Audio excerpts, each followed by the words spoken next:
Hi hello welcome to my new vlog. ഇന്നൊരു cooking വ്ളോഗാണ്. അതിലേക്ക് എന്നെ പ്രേരിപ്പിച്ചത് ഈ മത്തിയും പുട്ടുമാണ് കേട്ടോ. ഇത് രാവിലെ ഉണ്ടാക്കിയപ്പോ ബാക്കി വന്ന പുട്ടാണ് കേട്ടോ. ആ പുട്ടിന് ഞാൻ അതുപോലെ പൊടിച്ചു വെച്ചിട്ടുണ്ട്. ഇതിനെ മത്തിപ്പുട്ട് എന്ന് വിളിക്കണോ അല്ലെങ്കിൽ പുട്ടുമത്തി എന്ന് വിളിക്കണോ എന്ന് ഇതുവരെ തീരുമാനിച്ചില്ല.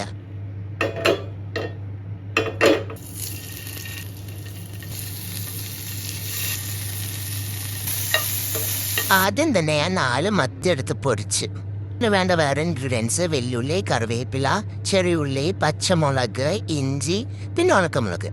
ആദ്യം തന്നെ എണ്ണയിലേക്ക് കടുകിട്ട് പൊട്ടിക്കാം. ഞാൻ കടുകിട്ടപ്പോൾ എണ്ണ ചൂടായിട്ടില്ലായിരുന്നു, അതുകൊണ്ടാണ് കടുക് പൊട്ടാത്തത്.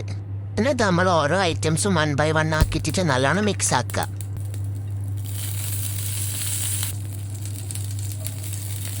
എനിക്ക് പാത്രത്തിൽ ഇങ്ങനെ തട്ടൽ ലേശം കൂടുതലാണ്. തട്ടാണ്ടിരിക്കാൻ ഞാൻ മാക്സിമം ശ്രമിക്കുന്നുണ്ട്, പക്ഷേ തട്ടിപ്പോകുന്നതാണ്.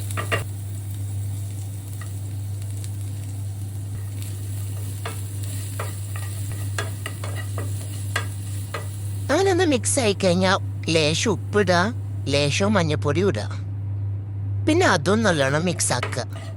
ആക്ച്വലി ഇത് ഉണ്ടാക്കി കഴിഞ്ഞാൽ എങ്ങനെ ഉണ്ടാവുമെന്ന് എനിക്കറിയില്ല, പക്ഷെ ഞാൻ എൻ്റെ ഓരോ ഐഡിയ വെച്ച് ഉണ്ടാക്കുക തന്നെയാണ്. അത് നമ്മളെ മത്തി മുള്ളൊക്കെ പോക്കി സെറ്റാക്കി വെച്ചിട്ടുണ്ട്. ഈ മത്തി അതിലേക്ക് ഇട്ടിട്ട് നല്ലോണം മിക്സ് ചെയ്യാം.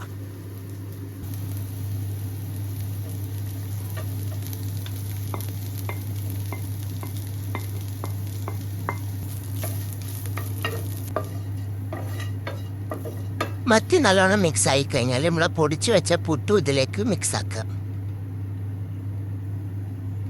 അങ്ങനെ നല്ലോണം മിക്സ് ആയിക്കോട്ടെ എന്ന് വിചാരിച്ച് നമ്മളെ ഷെഫുമാരൊക്കെ ചെയ്യുന്ന പോലെ ഞാൻ മിക്സ് ആക്കാൻ നോക്കിയതാണ്, പക്ഷേ നടന്നില്ല.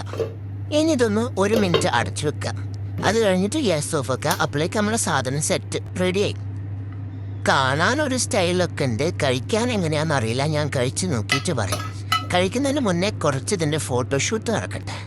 സത്യം പറയാലോ, കഴിച്ചു കഴിഞ്ഞപ്പോൾ എനിക്ക് ഭയങ്കര ഇഷ്ടപ്പെട്ട്. ഔട്ട് ഓഫ് 10 ഒരു 8 കൊടുക്കാം. എല്ലാവരും ഒന്ന് ട്രൈ ചെയ്ത് നോക്കി. സാധനം സെറ്റാ. അപ്പോൾ ശരി, അടുത്ത വ്ളോഗ് കാണാം. Okay, by.